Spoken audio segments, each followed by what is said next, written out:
కూర్చుందాం.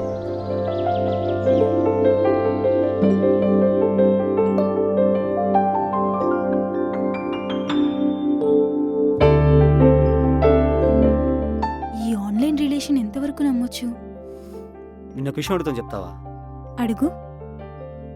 నీకు దేవుడి మీద నమ్మకం ఉందా? ఉంది కాబట్టి గుడిలో కలుద్దామని చెప్పా నీకు.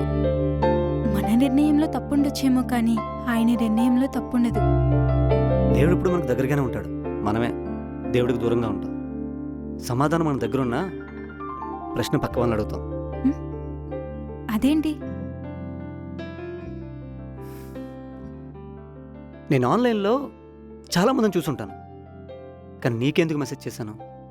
అలానే నీకు చాలామంది మెసేజ్ చేసుంటారుగా, నా మెసేజ్కి ఎందుకు రెస్పాండ్ అయ్యో?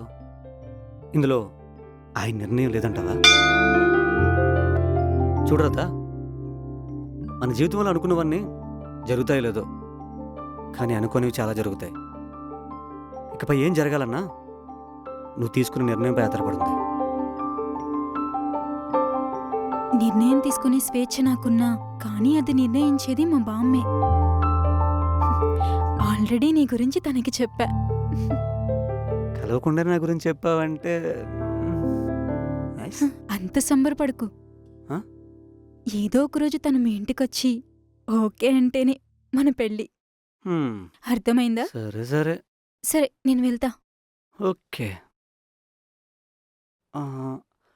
మళ్ళీ ఎప్పుడు కలుద్దాం? నీకు దేవుడి మీద నమ్మకం ఉందా?